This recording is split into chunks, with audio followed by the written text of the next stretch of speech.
Good morning, everyone. My name is John Scott Thomas, and I am delighted to be your worship associate this morning.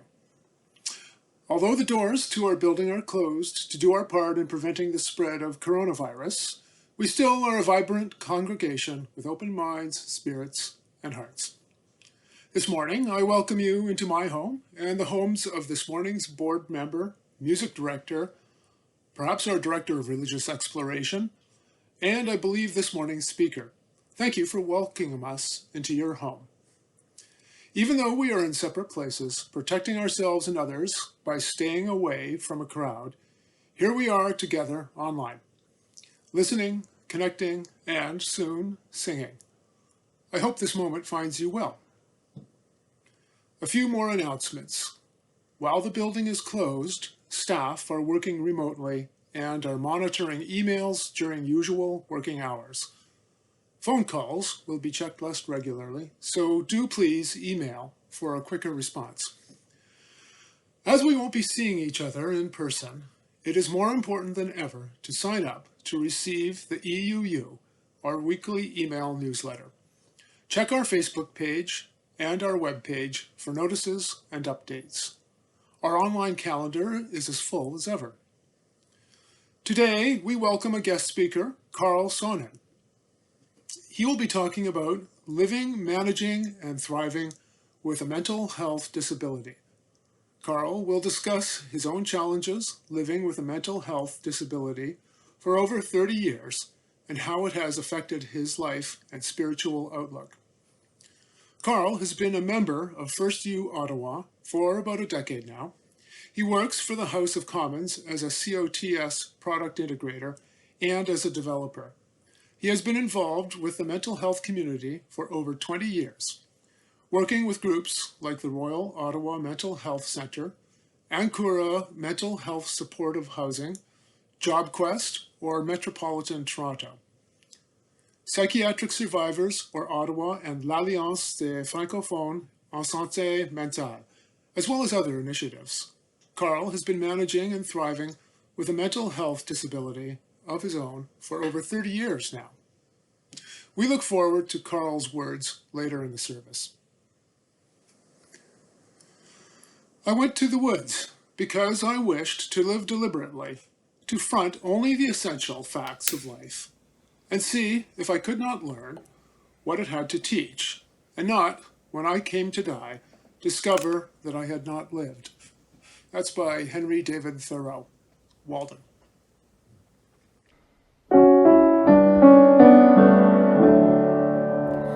Chalice, chalice, burning bright, help remind us with your light of how we'd like to live each day with love and truth helping lead the way.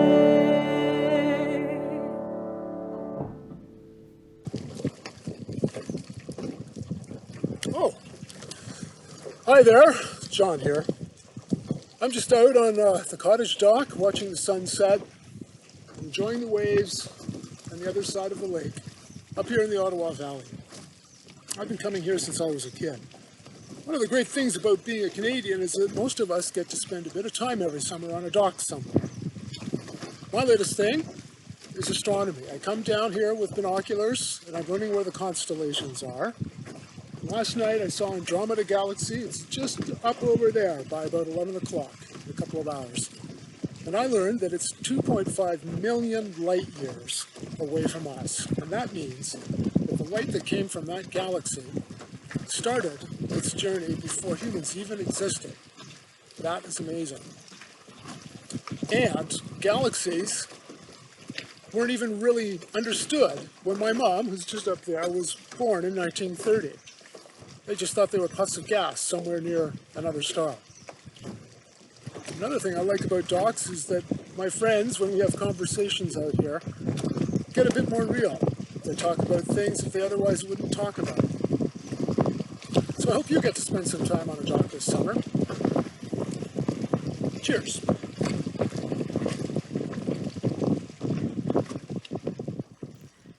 Good morning, everyone. My name is Deirdre Kellerman, and I am the Director of Music here at First Unitarian.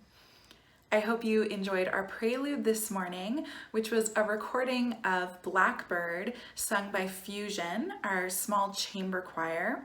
It was recorded a few years ago. And I wonder if you know that we have choristers singing along from home. They make up our summer choir. Normally we get to rehearse face to face and sing for each service, but this summer we're rehearsing online.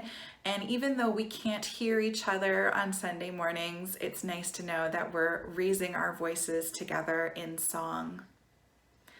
The next song that we're going to sing is called Most Beautiful Sky, and I expect that it is new to all of you. It's not too tricky, so I invite you to maybe listen to the whole thing through once and rewind and sing it back with me. Or maybe you just want to close your eyes and listen to the music. Or maybe you want to jump right in and sing with me from the beginning. Any way you enjoy this piece, I hope that it connects with you. And there's a hymn coming later in this service that I think will be more familiar.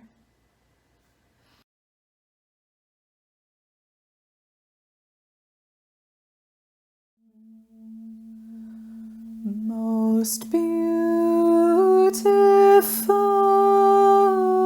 sky,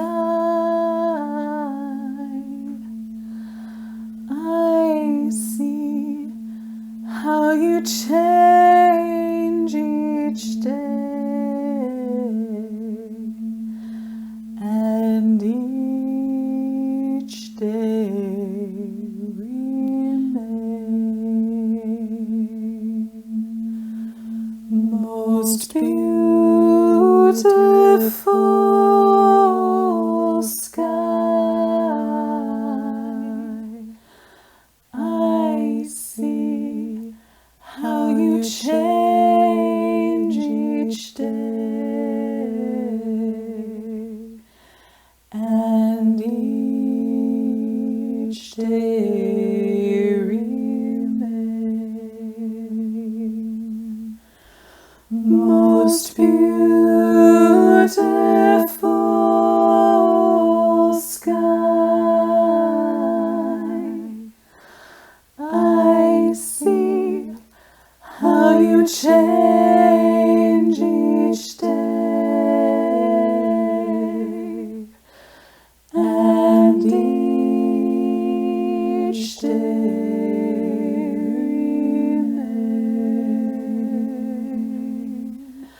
most beautiful sky. I see how you change each day, and each day remain.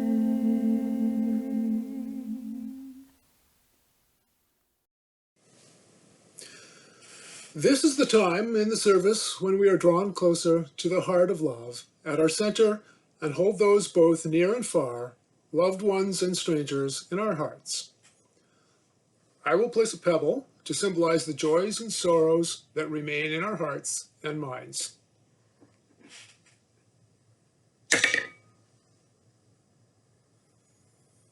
Words from John O'Donoghue's morning offering. May I have the courage today to live the life that I would love, to postpone my dream no longer, but do at last what I came here for, and waste my heart on fear no more. Let us share in a moment of stillness.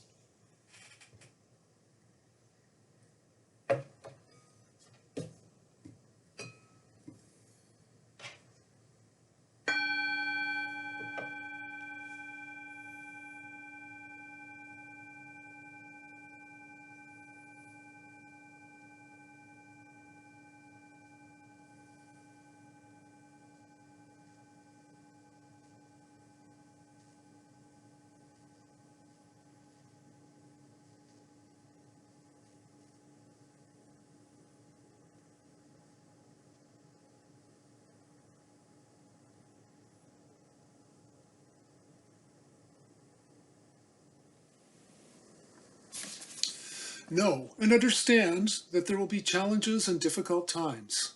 Don't try to avoid them. Welcome them, gratefully. Seek to see no one and nothing as the enemy, or even the problem.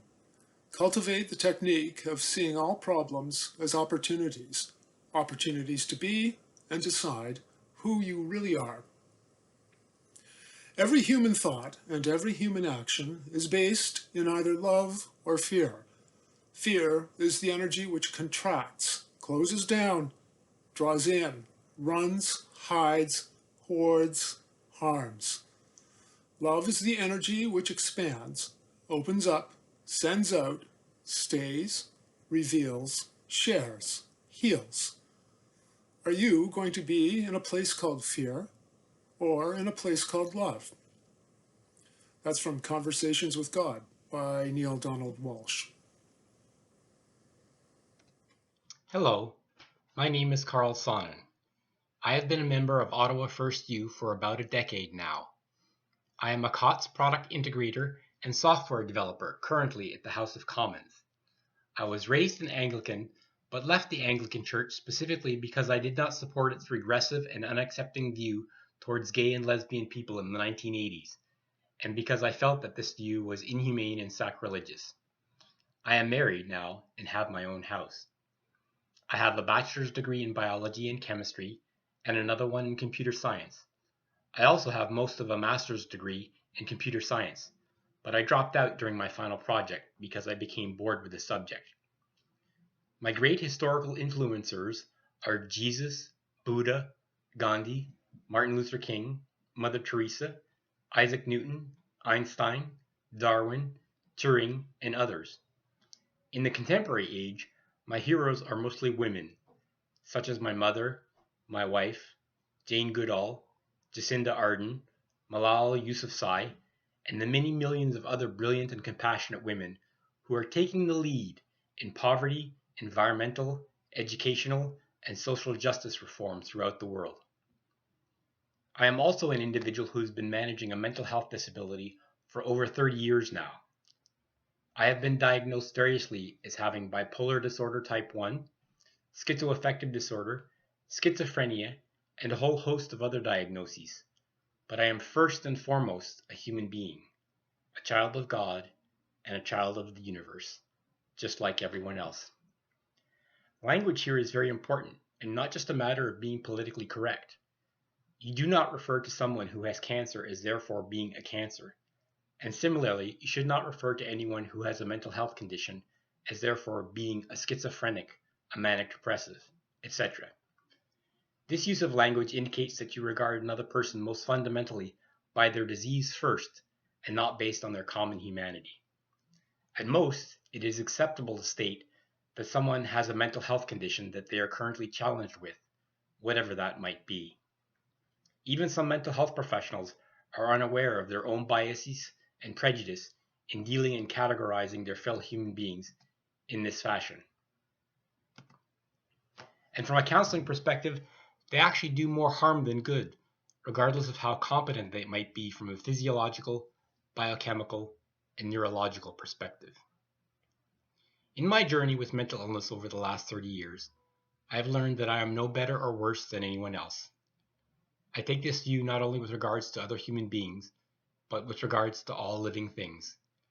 I do not believe my suffering or my purpose in life is any more important or any less important than anyone else or any living thing.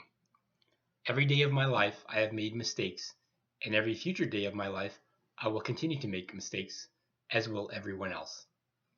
I do not believe there has ever been a human being, including Jesus or Buddha, who ever lived a perfect life and therefore never made any mistakes, because then they would have never been completely human.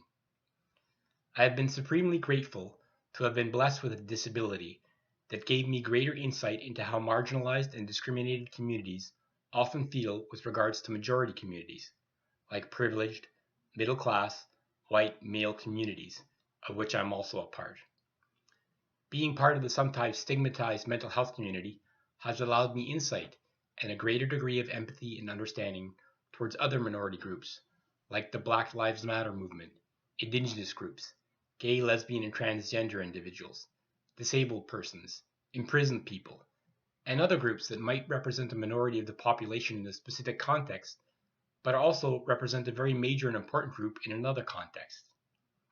In truth, all of us, I believe, coincidentally, are part of both minority and majority groups, depending upon which political, ethnic, national, racial, social, sexual, and geographic space we occupy at a given point in time. I start with the presumption that everyone, including myself, has been enculturated with particular biases and prejudices that we all need to work to overcome and unlearn, but that those biases and prejudices are not innate to our human condition, but rather passed down as misinformation from generation to generation, and can be unlearned just as easily as the principles of universal inclusion, acceptance, and unconditional love and forgiveness can also be learned. For me, there is no hell, nor has there ever been or ever will be, and the only hell we will ever experience is the temporary one we create for ourselves or others in this life, when we don't truly love ourselves or others. Similarly, the only devil we will ever have to contend with is the one we see in the mirror each morning when we get ready for each day.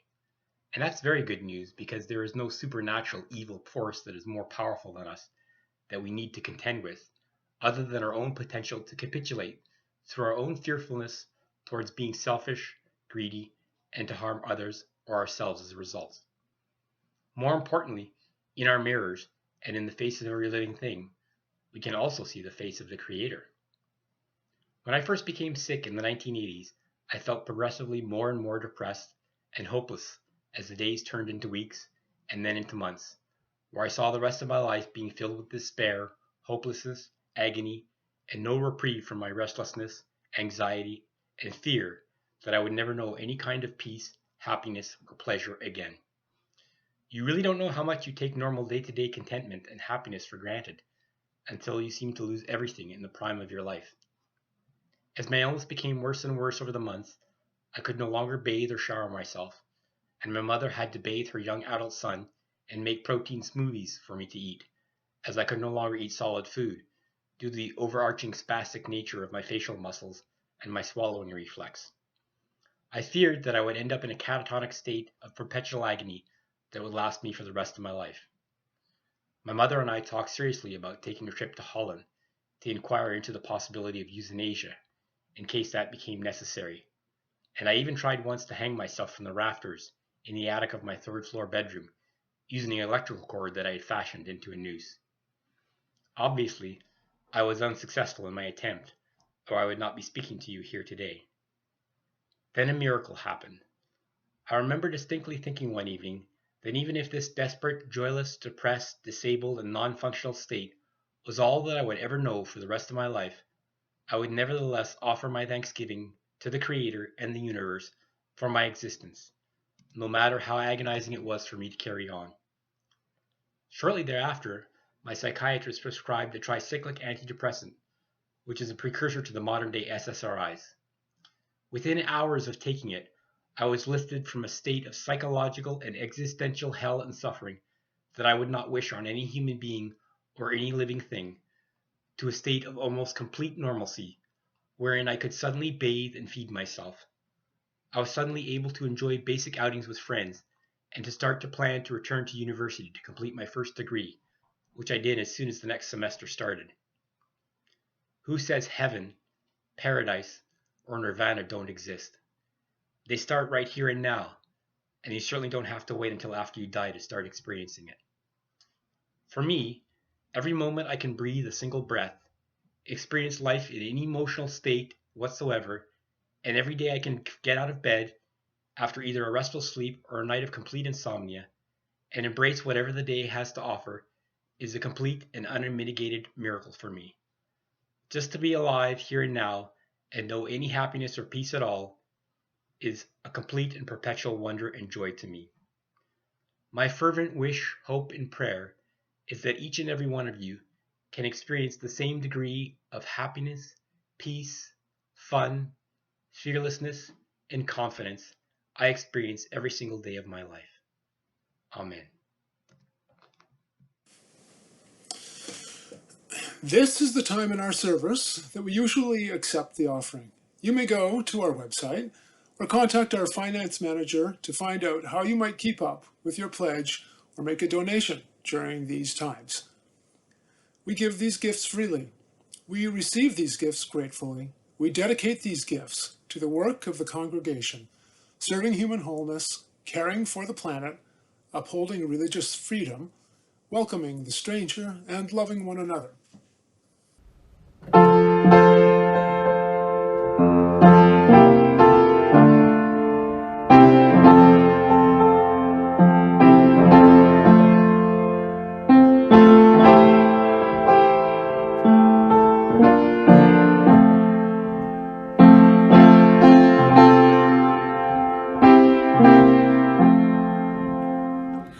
My life goes on in endless song above its lamentation. I hear the real, though far off hymn that hails a new creation through all the tumult and the strife. I hear the music ringing, it sounds an echo in my soul. How can I keep from singing? What though the tempest round me roars? I know the truth it liveth. What though the darkness round me close? Songs in the night it giveth. No storm can shake my inmost calm, while to the rock I'm clinging. Since love prevails in heaven and earth, how can I keep from singing? When tyrants tremble as they hear the bells of freedom ringing, when friends rejoice both far and near, how can I keep from singing? No prison cell and dungeon vile, our thoughts to them are winging. When friends by shame are undefiled, how can I keep from singing?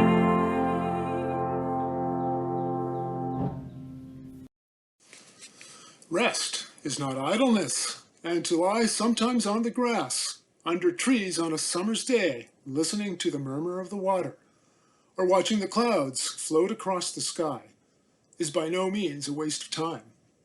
That's by John Lubbock, The Use of Life.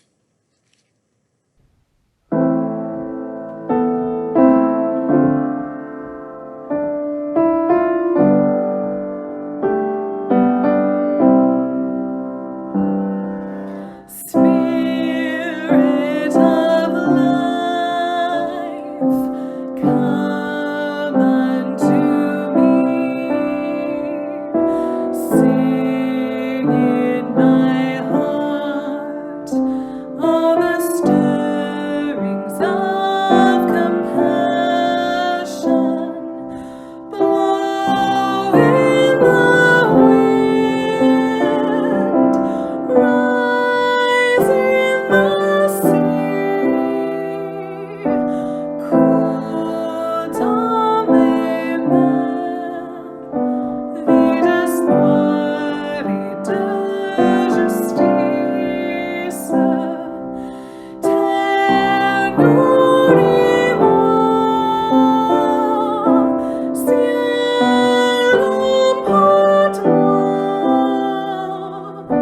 so